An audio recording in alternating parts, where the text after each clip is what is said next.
Hello, Internet. This is the Fitness Reborn podcast. My name is Sean from Renaissance Fitness Personal Training, where we put movement ahead of workouts. And my guest today is Dr. Carl Giordano.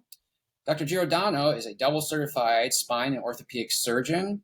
He's the co-founder and chief science officer of Rebesana. I think I'm saying that right, Rebesana. It's a company that's dedicated to healthy aging and longevity.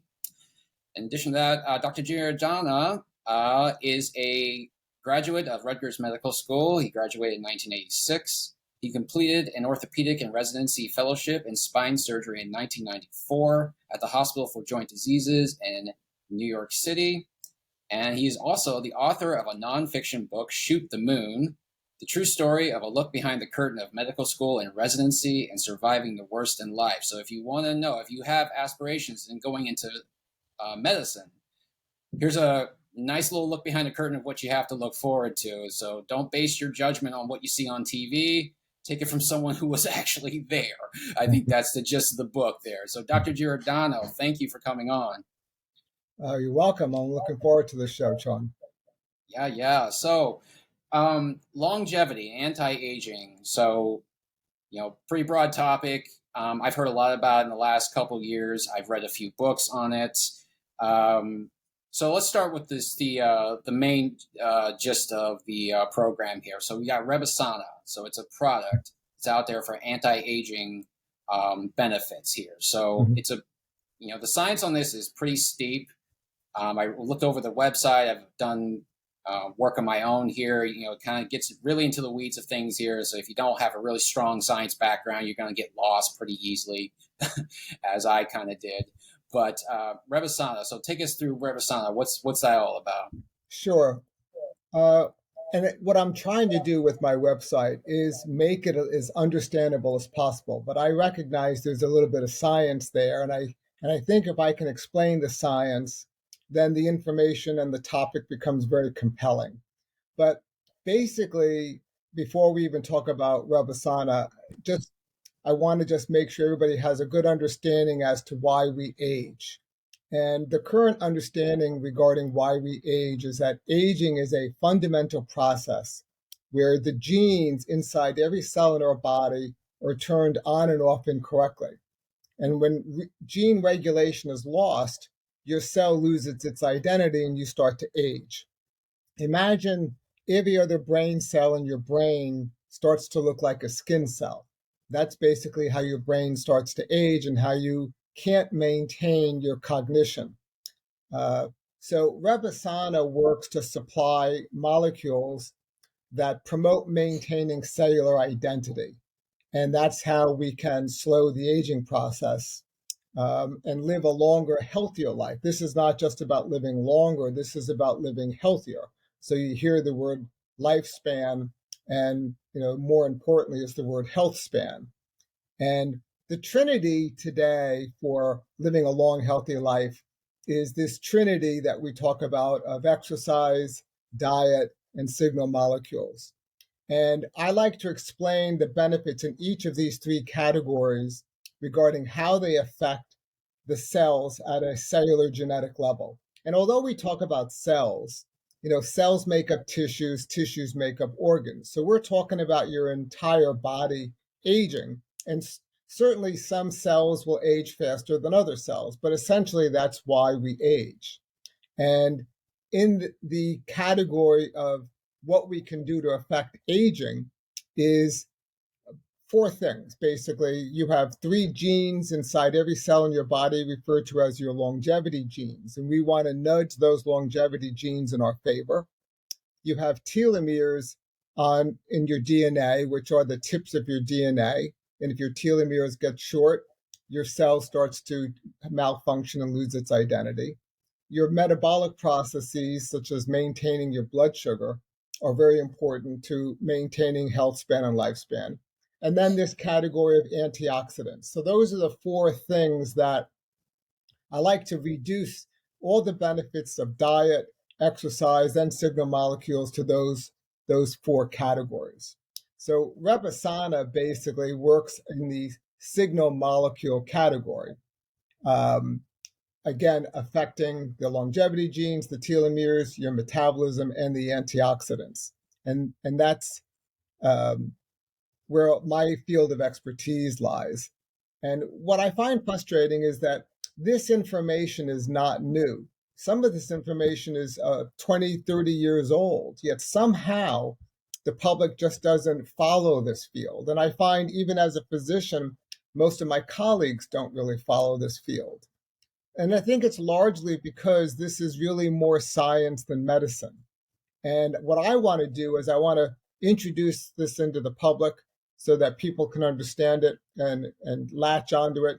And I also want to stir this information up in the medical profession so each of everybody's individual medical doctors and orthopedic doctors have a better understanding as to why all of this stuff does make a difference. So that's basically what Rebesana is. It tries to support the longevity gene pathways, the telomere health, your glucose metabolism, and provide powerful antioxidants that circulate in your body all the time. So what does Rebesana do that other supplements on the market that might be on the market right now that don't really do? So how does So, how does it activate things that others would not activate? sure. So most of the supplement world today is vitamins and minerals like vitamin D, B12, zinc, magnesium. So that's a completely different category. And I actually put those types of items in the diet category. And I'm hoping people can get enough of zinc and magnesium from a good diet. Vitamin D, and we can go back to vitamin D and B12 because those are two vitamins that we tend to find a decrease in both of those as we get older. And interestingly, vitamin D, most Americans today are probably vitamin D deficient because we're all wearing sunblock. We're all more indoors. Historically, you had to wear a t-shirt and shorts and be in the sun 15 minutes a day to maintain vitamin D levels. And when you test people's vitamin D levels, they're largely low today, even in athletes.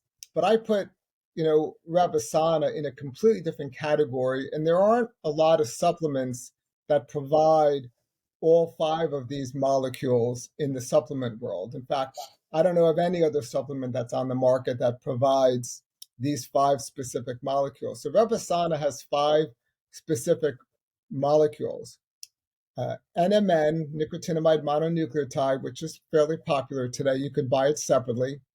Berberine, which helps to lower blood glucose. And people have heard of berberine through things like Go Low, which has berberine in it. And berberine is in that category that you hear about for weight reduction, the Ozempics, the metformins. But all of the hypoglycemics have a lot of medical benefits today. And I think it should be part of everybody's diet today. The third molecule in Rebesana is resveratrol, and the fourth is quercetin, and the fifth is astragalus. So Rebesana basically combines all five of these to make it easy for the public to take, because I think you want a constant blood level of these. And what's interesting about taking them all together is it's very synergistic. There are articles published that taking some of these together provides greater benefit than taking them individually. So although you can take these individually and purchase them individually, you want to take them all at the same time. So we made Rebesana convenient. We chose the doses based on cutting edge research and most of the publications because you have to have a certain dosage in order to see the benefits that we're looking at. So Rebesana, I think, is in a completely different class, which I refer to as signal molecules. And for those who follow this field of resveratrol or NMN or nicotinamide mononucleotide, that's the category it's in. And I think it has to be visualized as being completely separate from the vitamins and the mineral category. You mentioned that a lot of this information is decades old. You Yeah, found stuff going back 30 years. yeah. What was the work? Was the work that you found from 30 years ago similar to the work you're doing now, or is it just kind of something that was touched on? And then for some reason, like you said, just kind of got either it was overlooked or it was just maybe intentionally buried Yeah. within the medical world. Well, I think this is what happens.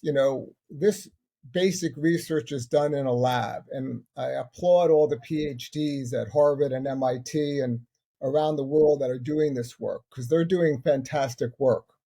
Um, but recognize when work is done in a lab, it takes a couple of years to complete an experiment, a couple of years to get it published, and then another couple of years for another lab to confirm it and publish their work, and then another couple of years to get into a technical textbook, and then another couple of years to get into a medical textbook. So in general, what doctors learn in medical school is 15, 20 years old to begin with. And then once you graduate, and you start practicing medicine, you're dealing with basic stuff, checking blood pressure, checking someone's vaccine levels. And then you're moving on to the next patient. Physicians really don't spend time explaining the science of these molecules. So that's one problem.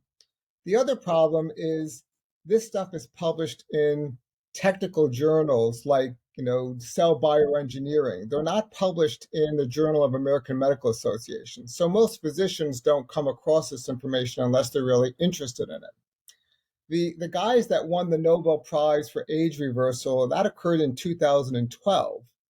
So, people aren't aware of it. They just don't follow it. It just, for whatever reason, isn't at the top of all the news shows on a regular basis. And it's frustrating as a physician who likes this field. I started Rebesana primarily because I had so many smart, successful friends who knew very little about staying healthy in these three categories: diet, exercise, and signal molecules. And that's why I decided to launch this company. But some of this information, not only does it go back 20, 30 years, some of it goes back 1,000 years. Some of these molecules have been used around the world for 1,000 years. Like berberine, for instance, has been used to help control cholesterol levels and to control or maintain blood sugar levels or metabolic levels for 1,000 years. So some of this stuff's just not new, but maybe it's boring to the public. Maybe it goes over their head. I don't know. The other thing that I find is that people just assume it doesn't make a difference. Like, I think we live in this overly tape measure oriented world today where somebody needs to have a measurement, a blood test result or some type of measurement to document that there's a benefit. And, when you're talking about aging, it's a very slow process. It's hard to see the benefit on a day-to-day, month-to-month level. It's virtually impossible to see it on a month-to-month or day-to-day level. But when you look at this over long periods of time, there are benefits. And I think that's what people have to realize. It's almost like you are emptying a swimming pool, a gallon of water at a time. Eventually you empty it, but it's hard to see the changes on a day-to-day basis. And people just assume it doesn't make a difference. And that's where they're wrong. The common phrase that I hear is, my grandmother lived to be 98. So I got good genes. I don't really have much to worry about. What they don't realize is probably 20% of their health span is related to the genetics that they were given by their parents. And probably 80% of their health span is determined by their own lifestyle choices and how they influence their genes throughout their life. So that's what the modern medicine is telling us today. But I think people get lost in this world where I can't measure it, probably not going to make a difference, no big deal. But that's where they're wrong. These issues of accelerated aging are insidious changes that occur in your body, and they will manifest themselves over time. Yeah, well, that 80% influence that you can have over your genetics and your longevity is kind of what I'm banking on, because I personally do not have a whole lot of longevity in my family. Mm-hmm. I have one great grandmother who came close to 100, but that's really about it right there. But I think On the whole, yeah, you're right. I think people consider their genetics to be just what they are. It's Yeah, like your genetic limit is you hear this a lot, like if you're into bodybuilding or strength yeah, building and stuff like that. When especially you talk about guys who want bigger muscles and stuff like that. It's like, well, your genetics are your genetics. Either you can make the big muscles or you can't make the big muscles. I know that's kind of a deviation and a oversimplification of what you just said, but no, people I agree. yeah, but people just kind of take that thing for granted that it's just not something you can do about it. It is what it is, and it's out of Hmm. your control. So about you personally. So I know you said already that you were interested in the science of it, and before we even started recording here, you said that a lot of doctors don't really take interest in the science very much at all. They I suppose, get lost in the day to day grind of being a medical doctor, Hmm. which can be a grind. So how did you go from spine surgeon, orthopedic doctor, to now like into the area of genetics and longevity and things like that? It seems like you kind of did a jump from one branch of medicine over to another, or am I wrong about that? No, no, you're not wrong. But my background going back to college was chemistry. I was originally going to go into surgical oncology. So I've followed kind of the genetic origins of diseases for the last 30 years. I mean, I've always been fascinated by it. The work, when I spent a little time at Rockefeller University, as well as the NIH and the National Cancer Division, I've followed this science at a scientific level for 30 years. I've really never let it go. And what made me make the jump of actually getting more into the participation mode of getting this information out to the public was the fact that I found it very frustrating that very few people seem to know about this field. I couldn't explain it.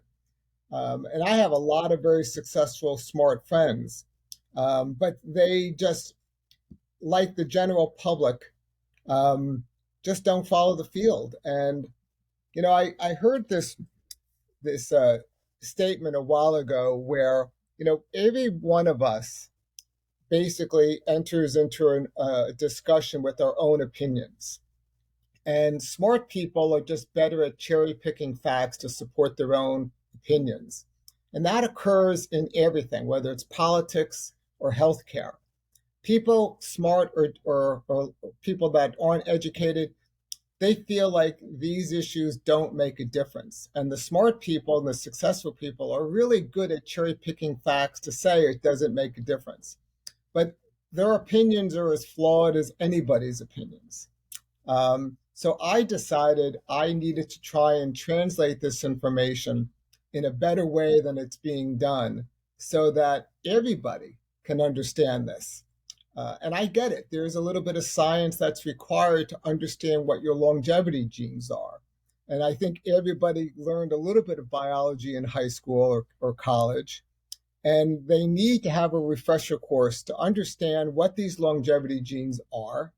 And look, we share these longevity genes with every living organism on the planet.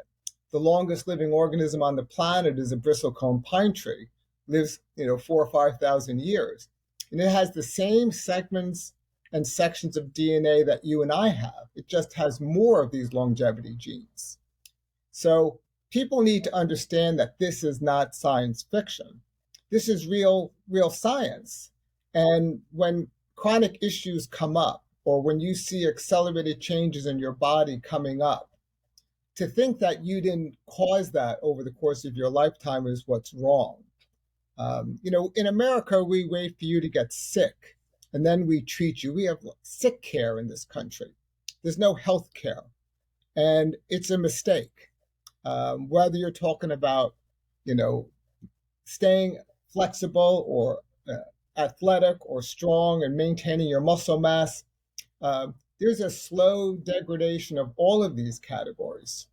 And you can influence them in a positive way. And I get it, it's hard to measure. We haven't yet lived long enough to document that people that live this way will live 20, 30 years longer than the people who don't live this way. But you can look at football players today, or people that are in those type of athletic endeavors. They typically don't live as long. It hurts me to see some of these star football players back when I was a kid watching pro football, and they're dying in their 60s and 70s. That's awfully young today, but they have nudged the longevity genes in the wrong direction. So I'll get into the science a little bit. So there's a longevity gene called mTOR. And when you downregulate mTOR in every cell in your body, you stimulate the cells to recycle misfolded proteins, which we want to do. And if you don't recycle those misfolded proteins, those proteins end up creating a form of cellular clutter or traffic in your cell. So your cell doesn't work as efficiently, it's making the wrong proteins, and those cells lose their identity, and that contributes to aging. That contributes to dysfunction of those cells. So, certain athletes are really pushing the high protein diets to build up their muscle mass. They are upregulating mTOR. They're doing the exact opposite of what genetics is telling us that we should be doing. And I'm not saying you can't play those sports, but people need to be aware that we would prefer, from a longevity health span perspective, to downregulate mTOR. Some of these signal molecules in Rebesana do just that. They downregulate mTOR. Whether or not they can offset the issues of a high protein diet is unclear in the human being. But there's no question we would like to nudge those cellular functions in our favorable direction. So, those are the issues that led me to kind of get into this field. I mean, I understand the cellular components very clearly, and I am looking for mediums like your podcast to get this information out into the public, because this is the medium that most people choose today. They want to listen to a podcast rather than read, which is fine. Podcasts are fantastic today. It's a very efficient way of listening to information when you're in the car or on the beach or somewhere. And I think that's why I decided to participate in these types of programs to get this information out there. So on the issue that you just mentioned, the football players example, the guys who, put very high levels of protein into their body, so they're probably consuming a very high proportion of meat, animal products. Yeah. And with the idea of keeping up muscle mass and keeping up their strength.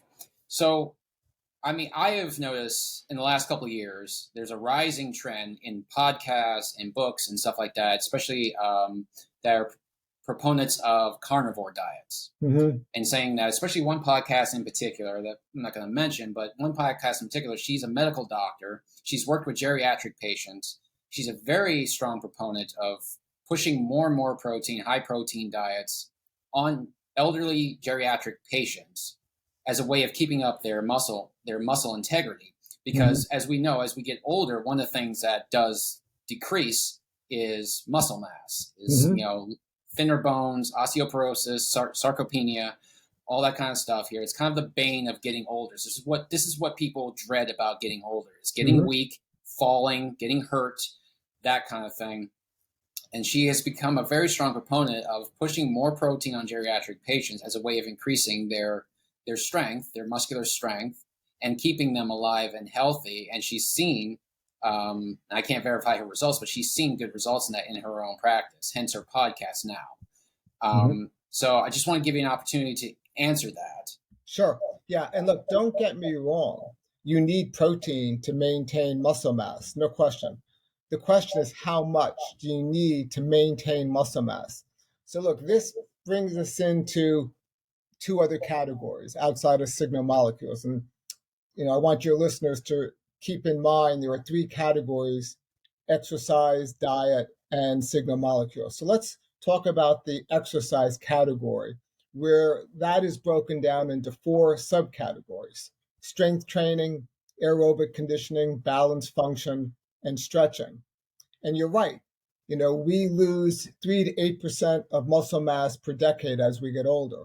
Over age 60, our muscle mass declines at about 1 to 2% per year, and our muscle strength declines at about the same rate over age 50. So we want to maintain our muscle mass. And we know from charts, if you want to be able to have a certain strength at a certain age, we can backtrack to see what your strength has to be at an earlier age, because we know that decline is going to occur.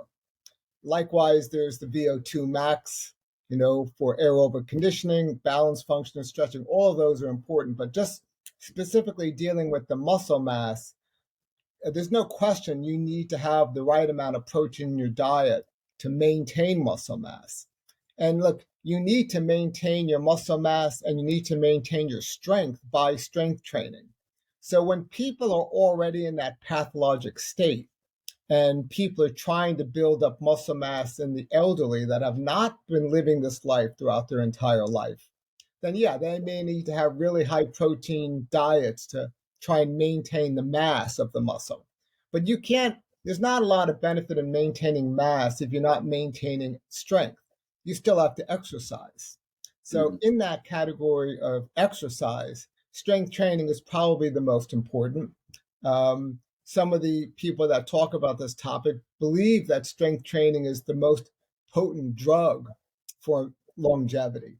And look, I understand what strength training does on a cellular level. And strength training has similar genetic effects. Strength training maintains your telomere length. Strength training can enhance your body's ability to repair DNA. Strength training increases your antioxidant defenses. Strength training reduces inflammation. It improves immune function. And it also works on your metabolic health or maintaining your glucose level. So strength training is important. But I think it's a little simplistic to say, I'm just going to give a high protein diet to the elderly and expect a benefit. They got to do all of this, just like we all have to do all of this. And I think if you're in the field of diet, you push, the high protein diet. But I think it's a mistake. I think you still have to see the big picture, which is the right diet, the right amount of protein, and the right amount of exercise throughout your life. You can't wait for this to become a pathologic state and then expect a protein shake to solve all your problems. That's 20-year-old information. We need to just understand all three categories, and all three of them are important. So look, this gets us now to this category of diet. And, I think if you look at the longevity diet, and this is argued by people, there's no question that the low protein, high complex carbohydrate diet would be considered the longevity diet. Low protein doesn't mean pathologically low protein. It just differentiates itself from the standard American diet, which is lots of steaks and hamburgers and meats. So, the Mediterranean diet is traditionally plant-based, vegetarian, seeds, nuts, things like that. You can still get enough protein to avoid losing muscle mass, but you have to have enough of that protein through plant-based diets to maintain your muscle mass. And I think, even the Mediterranean diet has probably 20% meat and fish. It's not just all vegetarian, plant-based. But I think we need to understand that the science behind diet highly favors health span and lifespan in the largely plant-based diet category. And I think at some age, we may transition from caring less about the bulk of our muscles and more about the whole health span issue of these three categories. But yeah, I don't want anyone to misinterpret that we don't need protein in our diet. I have a son who still takes protein shakes, and I'm still trying to convince him, to drift away from them, because I know what it's doing on a cellular genetic level. Now, he sees the muscle mass and the bulk.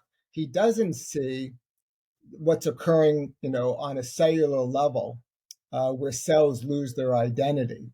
But you do the best you can. I think my goal is to present people with the information so they can choose what life they want. They may want to stay bulky and play a pro sport, and I get that. You're not going to get a linebacker for a pro football team who's going to buy into this now. But at some point in their life, when they stop playing pro football, they may want to rethink this. It's information that needs to be out there, at least.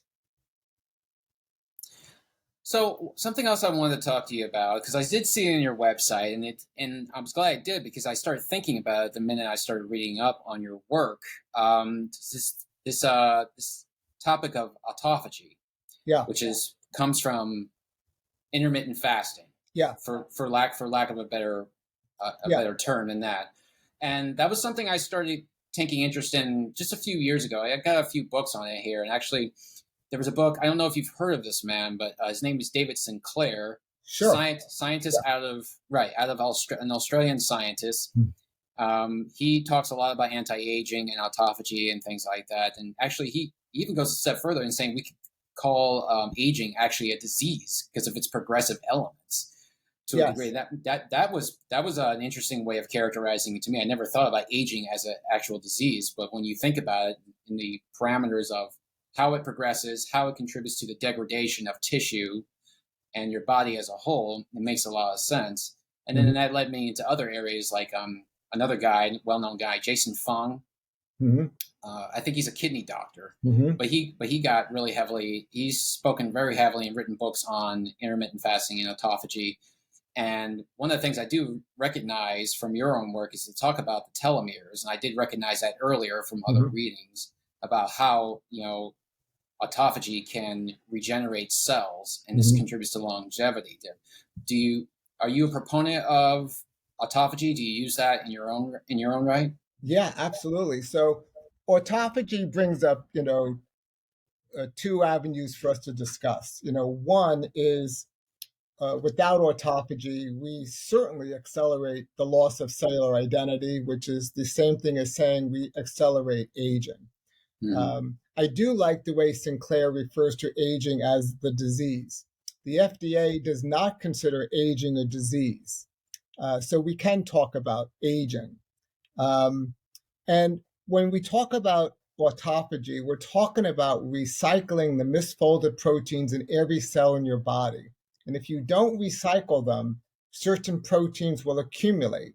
Like, as an example, in the brain, if you don't recycle certain cells in the brain, you get these proteins that aggregate as amyloid plaques.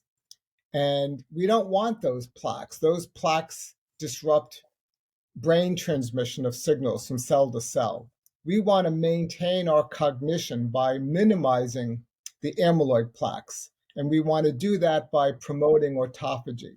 We want to recycle those misfolded proteins, not just in the brain, but in the endothelial cells of your heart, or the endothelial or the blood vessels in your brain, every cell in your body. We want the endothelial cells around your joints to recycle their misfolded proteins so that the blood supply to your cartilage can be maintained. Because once those cells start to malfunction, everything starts to deteriorate. Now, when you intermittently fast, you stimulate autophagy because you are downregulating the mTOR gene. And that's the gene that promotes recycling of misfolded proteins. A colleague of mine from medical school identified a human gene called Beclin-1 that also stimulates autophagy. I think that was the first mammalian gene identified to promote autophagy.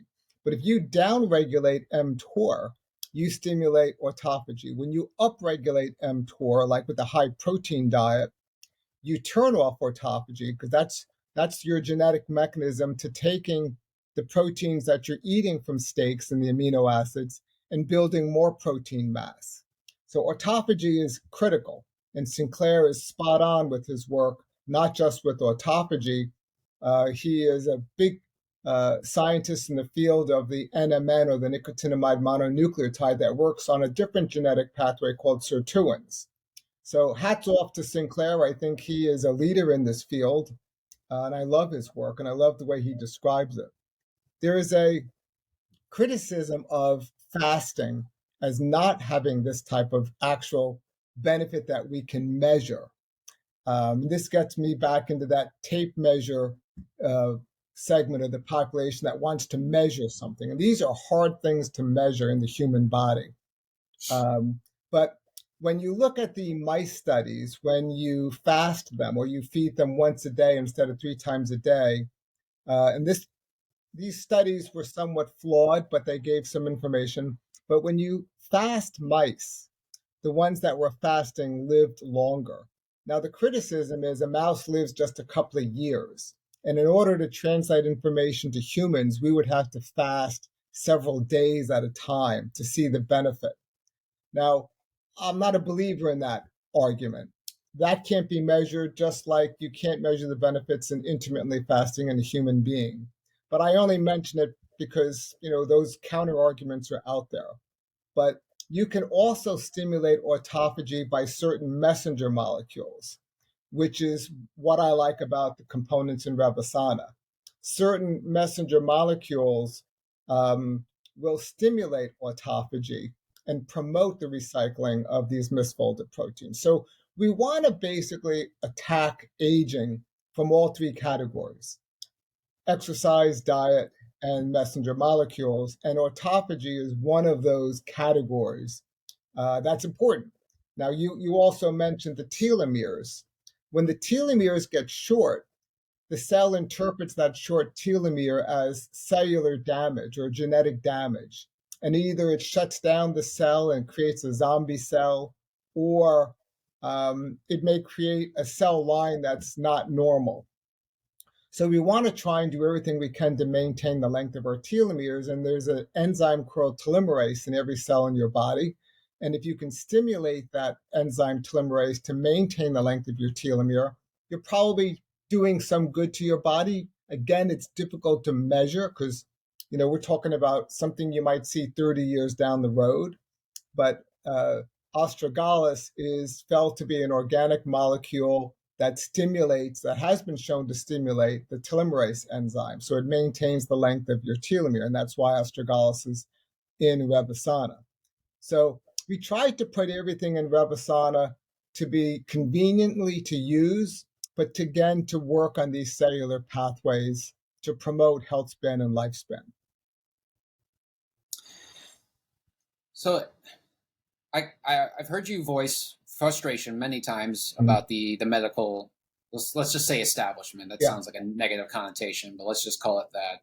Over, people who just want to discount anything that just they can't see with their own eyes. Like if it's not under a microscope, and I've run into people like that too. Yeah. I work in a lab. These are people whose lives are, it's all about what can be empirically seen and understood and what can be translated onto, a paper or a book or anything like that. Like it's a lack of imagination is really what it is. And I assume from what you've told me that you've kind of run up against that frustration many times in your life here too, where it's like ironically, I think what's ironic about science these days is that it is considered to be axiomatic to so many people, just the same as like religion is to other people. It's like, this is the holy book. This is what it says. There's no arguing here. And I find that just very, one, sad, and two, ironic, the fact that, you have people now in the science field that are holding up, science essentially as a Bible and saying you can't argue this. This is law. And has that been a thorn in your side many, many times? I assume it has. Oh yeah. Look, you're hitting the nail on the head, and that's why this podcast is so valuable. And look, I say that science. This is science, not medicine, for a reason. And most doctors are practicing medicine. Most doctors are practicing treatment for a disease that you show up into their office with. They're not practicing medicine that's preventative 30 years down the road. This is a whole new field. And this information is largely buried in the PhD world. And look, I applaud, Sinclair and people like him. He's trying to get this information out there. He's doing everything he can, but it doesn't get to the medical profession very well. I think 15 years it will. But my God, we live in the information age where the transmission of information should be quick. We shouldn't have to wait 15 years. So I am always frustrated when I talk to physicians about this because they know enough to be a little skeptical, but they don't really recall back to their days of certain genes in every cell in our body. So they know enough to push back, but they don't know enough to really understand it. And look, I think, unfortunately, we're talking about business today, whether your practice is in medicine or your practice is a stockbroker.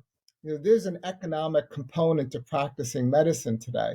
You see your patient, you check their blood pressure, you give them an antihypertensive, and you move on to the next patient. I have never run across, well, I mean, I'm sure there are out there, but there are very few doctors that will talk to their patients about this. Look, Dr. Attia, treats patients this way. Dr. Grieger in New York treats people this way. They're very difficult doctors to get in to see. Their practices are probably closed. But that's, to me, modern medicine today. And I think it should be part of everybody's medical practice. But I get it. Doctors have to see a certain number of patients per day to cover their overhead. And these are lengthy discussions. That's why, I tried to put it as in a simplistic form on my website. I'm trying to put YouTube videos up on the internet so people can watch them at their own leisure. And I have a number of YouTube videos up on explaining lipids to the public, explaining food to the public. And I get criticized because some of them are 40-minute long lectures, but they're slideshows. I narrate them, and I think you need to see what a fatty acid looks like, what cholesterol looks like, so that you can understand what they are. People have to take some ownership into this information themselves, because, like I said, it's compelling if you understand it. It's not compelling if you are in that category where it just doesn't make a difference. But it's frustrating. I struggle with physicians who don't follow the science, but I give them leeway because, again, I consider it more science oriented than more medicine. Do you think longevity and age expectancy? Do you think it's decreasing? I've heard because I've heard just coming out of COVID, like COVID did pretty permanent damage to the population just because of how bad it was and how it was global and everything like that. Yeah. But it seems like, from my understanding, even before COVID, when I was reading this stuff, it seems like that trend was going in that direction anyway. So that COVID just kind of helped knock it down about 3 or 5 pegs, and it just accelerated what was already happening here. Now, ironically, it seems like even with everything we have now, with the advanced medical science that we have now, and the more luxuries, more comforts than ever before, at least in this country, that you would think our lifespan would be increasing. But no, it seems like it's either getting stopped dead in its tracks or it's actually going in the opposite direction because of how we live. Yeah. Well, look, there's a couple of things to talk about in that category. And look, I recognize when we look at average age of lifespan today, it's complicated because we have better health care. And our goal is not just to have people live longer. Our goal is to have people live healthier. And that's where this topic of health span comes in. And there are lots of reasons why the average age of death, changes. And we have two things that are competing against each other. One, we have better ways to keep people alive, but we also are introducing things into the public's lifestyle choices that actually will diminish their average age. Things like, alcohol, things like seed oils. We are slowly, killing people with 1,000 little cuts, again, that are difficult to measure. And that's the problem. Because you're right, lifespan should be increasing. People should be living longer. We know now what people need to do. But, if people think that alcohol doesn't make a difference, they're wrong. If people think seed oils doesn't make a difference, they're wrong. We are changing the cellular membrane and the cellular makeup of every cell in our body with seed oils. So, just as an example, like your omega-6 to omega-3 fatty acids make up your cell membranes in every cell in your body. And historically, that ratio is 1 to 1, 4-to-1 or 1-to-4, depending on what you read. Many articles today indicate that our ratio is 15-to-1 or 20-to-1. So we are changing what toxins can get out of our cell or get into our cell by changing the permeability of every cell in our body. So although medicine can keep you alive longer, is the quality of life better because we're introducing all of these other chronic issues into our system? And that's the problem today. Our goal is not to feed the economic system of medicine. It's big business, obviously. You need a hip replacement, you get an artificial hip. You need a knee replacement, you get an artificial knee. You want to have fast food, you want to have fried food. I mean, you can get it a lot easier than you ever could. But all of those things are slowly wearing our bodies down in an accelerated way. And that's why I think people need to think of aging as something we can accelerate or decelerate. So we've got two forces kind of fighting each other. We are accelerating the aging process by our lifestyle choices and our environmental choices. And we are decelerating the time in which we die by the benefits of advances in medicine today. So it's not really accurate to generate any real useful information by the changes in the average age of death today. Because you're right, we should be living longer and healthier today with all of the information that we have today. But it's kind of hovering in the same region. I think, you can get information from these large epidemiological or observational studies, but you got to be careful how much useful information you get out of it.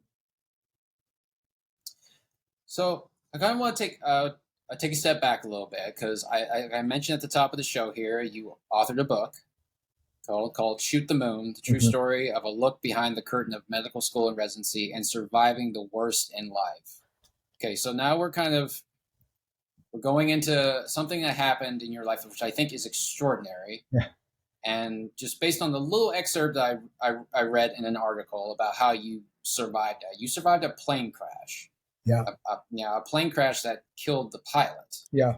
Yeah. And it's not like you came out of it unscathed, but it sounds like you were pretty much back on your feet within months of coming out of a plane crash, which is just about as close to unscathed as you can get. Yeah.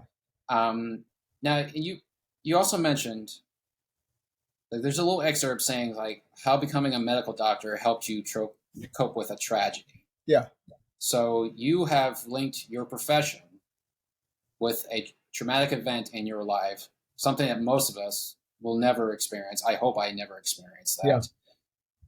And I'm kind of thinking, or just wondering, this intense interest, which you've always had an interest in science of genetics and chemistry and biology anyway, but this now just very laser focused, intense interest in longevity and living a longer, better life. Has that, let's talk about the book, talk about the experience, and has that influenced why you are just charging like a bull towards this new cause? Well, listen, Sean, I appreciate you making that connection because I have not making that connection, but you're probably right. It was probably the same motivation that led me to go through residency and write that book is the same motivation, the same fire in my belly that's driving me towards this passion of healthcare, health span and lifespan. But so thank you for making that connection. I had not made that. Well, I don't want to put words in your mouth or anything like that. I was just kind of wondering because honestly, when I was looking over your background here, that wasn't obviously the main feature of the background. We were talking about Rebesana and your longevity work and all that kind of stuff here, and this was kind of towards the bottom here. I was like, oh wow, he wrote this book, a nonfiction book, and I kind of thought it was maybe it was not about him, but maybe an approximation of him. But then I looked more into it. I looked at it on Amazon. It's like, oh no, that's actually him. He's talking about himself. Yeah. And it's like, wow, this guy just got even more interesting to me. So, well, I wanted the book to be a very positive experience regarding going to medical school and residency, because I didn't want it to be the drudgery that people think of it. I wanted the book to motivate people to go into medicine because I love my field.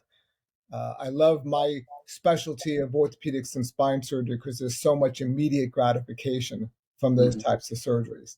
So I wanted to write a book when I was recovering from my injuries, um, highlighting those aspects. And I wanted to make the parallel of how my experience as a physician, as a surgeon in the operating room, I believe is what kept me calm in the plane to make what I thought was the right moves. And, look, obviously there's a lot of work and time involved in going into medical school and residency, and I loved every minute of it. And I wanted people to somehow feel that from the book. But one thing that people don't, I think, realize when you work as a surgeon is, you have to accomplish your goal in the OR. There's no looking over your shoulder for help because there isn't any. You're the person that has to complete the task. And in the plane, when we lost our engine at 6,500 feet, um, there was no one behind me, no reason for me to look over my shoulder for help. There wasn't any. And I've spoken to a bunch of pilots who see the similarity of being a pilot. And if you've ever listened to cockpit transmissions of harrowing experiences, they all stay calm. And I can't tell you how much I applaud the pilot that I was sitting next to. I thought he did an absolute fantastic job. He kept the plane steady. He didn't panic. I didn't want to distract him. We spoke very little after we lost our engine. He's communicating with air traffic controller. We're trying to find a place to put the plane down. And I thought he did a fantastic job. And I had flown with pilots, multiple pilots over the years. And, when you fly as a pilot, you talk about what you do in emergency situations. You constantly rehearse what movements you would do with your hands and arms, what gauges you're going to look at, similar to what you do when you're in residency in medical school. You want to experience things that go wrong in the OR because you need to know how to bail out if you need to. We need to know like what the safety issues are, how far we can go, and what we do if we come across something that may not be exactly the way we want it. So there's a lot of similarities to being in the OR and being in a plane. And as we would rehearse in the OR as a surgeon, we would also rehearse in the cockpit of the plane. And several of the pilots that I had flown with had said to me, if it's going to be a really hard landing, the door could buckle and you won't be able to open the door. So they would say, if it's going to be a really hard landing, you unlatch the door before you land. And when we lost our engine, I couldn't get that thought out of my head. I really was focused on two things. I wasn't in panic mode. I was really convinced I was going to get out of this situation. And I did not want to distract the pilot, just like in the OR, no one gets distracted. In fact, in my book, I talk about how when I was a first year resident, one of the nurses in the operating room had dropped this big metal tray filled with instruments. And you can imagine the sound it made. And everybody at the OR table didn't even flinch. Nobody gets distracted in the OR. And you learn that with time. There may be music on in the background, but you are intensely focused on the task at hand. And that's the way we were in the plane. Didn't want to distract the pilot. He did exactly what he needed to do. I was just lucky I was near the door. And when the time came, all I was focused on, I was rehearsing in my head, releasing my seatbelt, opening the door. And when the time came, I was lucky enough to have gotten out of the plane as we started to nosedive down. And I attribute my ability to stay calm and think about what was going to happen and what I could do to all those years in the operating room and through that residency training. I mean, there is no value in crossing your arms over your head and panicking, you know. And I think even my childhood, my dad used to always say, you do the best you can, let the chips fall where they may. just don't be in a position where you look back and wish you had done something differently. And when I was in that plane, just like when I'm in the operating room, I don't want to leave any stone unturned. I want to know I did the best I could, but I wasn't willing to give up. Just like you can't give up in the OR, I didn't give up in the plane. I feel bad that the pilot had no chance. There was no door on his side. Um, so, I was lucky enough to get out. And look, whether there was some invisible hand above that helped me get out, who knows? Um, I remember everything in the plane except maybe 2 or 3 seconds.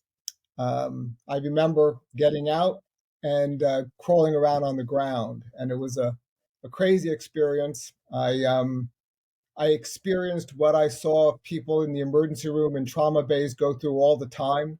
I knew exactly what the EMT people were going to do. I knew exactly what the doctors in the ER were going to do. And I was proud to be part of that profession that handled it all so well, which I had seen thousands and thousands of times. And look, maybe that same passion that made me not want to miss any trauma case as a resident is the same passion that's now firing me up with this field. I think it's just all too valuable for the public to not be aware of. So you may be right in making that correlation. So one thing, and I wanted to ask your input on this because I kind of experienced this myself too when I went through something not like what you went through, but about 12 years ago, I was in a car wreck, and you're right. It was a pretty bad wreck. It was in a rainstorm. My car hydroplaned, spun out, hit a road barrier to separate the two opposite lanes, and it was on a highway, middle of the night. And yeah, that smashed up my car. I was the only one in. It turned over. It slid back. I nearly got clipped by a semi behind me in the middle of a rainstorm. And that whole time, I do not remember panicking. It was just like I just thought, okay, I was upside down or on my side in this car. It was like my first thought was, okay, got to get out. Mm-hmm. So I crawled out of a busted window. Yeah, and that's about it. I don't remember. It's like almost like it happened so fast I didn't have time to panic. It was like time really kind of slowed down. Yeah. And your higher mind, your neocortex, just kind of like, which is like the higher part of your brain as opposed to like the limbic section, which is primal. Just like says, okay, freaking out right now will not do you any good. It's a pouring rain. You're on a highway. Get up out of this. And so that's kind of what I experienced right there. So is that similar to what you went through? It's like, okay, this is happening. This is what I need to do. Yeah. And, I think I've had, tens of thousands of experiences like that in the OR where time slows down. And I thought when we lost our engine, the descent down was 20 minutes. A friend of mine who also flies in my neighborhood came over to the house with the actual radio transmission that was recorded on the internet. And it was 90 seconds. I was shocked. I thought everything was in slow motion when we were descending. I thought it was 20 minutes, and I was just amazed how it felt as though everything slowed down. So yeah, I mean, it's a terrible experience. I hope nobody goes through it. But for me, I saw the parallels to what I do in the operating room all the time, where there is very little distraction. There are peripheral things going on, but they don't distract you. And no one looks at the clock in the OR.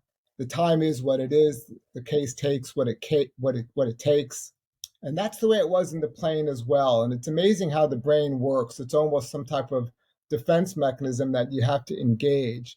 And I've always felt that role playing or talking about this may help prepare people for a situation where they've got to stay calm. The more role playing you do, probably the better off you're going to be to deal with this. There was, I forget the name of the author who wrote a book that talked about how when your heart is racing at a certain beats per minute, it's hard, your epinephrine system is engaged, and it's hard to concentrate and make the right mental decisions. So if you can keep your heart rate down, if you can keep your head on your shoulders, you'll probably make better decisions in life in all of those emergency situations. Yeah, completely agree. So, you control the breath, control your life. That's where hyperventilating really comes into. It's like Yeah. shallow breathing sends panic signals to the brain, and everything else just kind of goes downhill from there. Mm-hmm. But Dr. Giordano, we have a closing tradition on this podcast where the guest has the last word. So we talked about a whole lot of things here. We went deep into science. We talked about longevity, DNA, telomeres, fasting. We talked about your near-death experience there. If there's one thing that the listener listening to this podcast can walk away from, if they remember nothing else, if they could remember this, what would you say it would be? I would say to the audience that they have to believe that in every one of us is a younger me. I want them to believe that every day makes a difference, that aging is malleable. And this turning point to understand how we control biological aging occurred years ago. And they have to believe that every day makes a difference and that they can indeed influence their own health span and lifespan. That would be my take-home message to them. Wonderfully said. Dr. Giordano, thank you for your time on the Sunday. Well, thank you for having me, Sean. This was a real enjoyable podcast. A lot of good information we touched on. Yes, it was. Yes, it was. And happy Father's Day to you. Happy Father's Day to all the dads that are listening.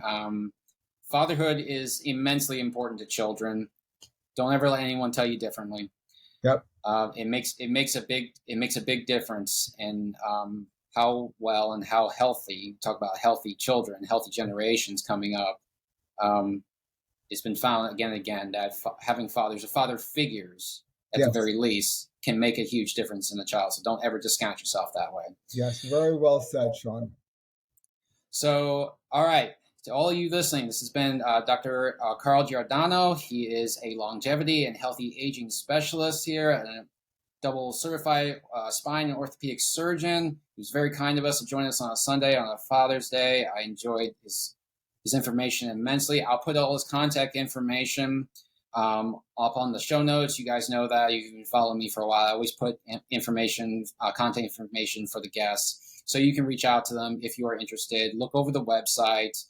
Look over the information. It's not a terribly hard read. It's very digestible. Trust me, I've looked it over. And yeah, so all of you listening, thanks so much for checking in. And I'll see you next time. Peace out. Thank you.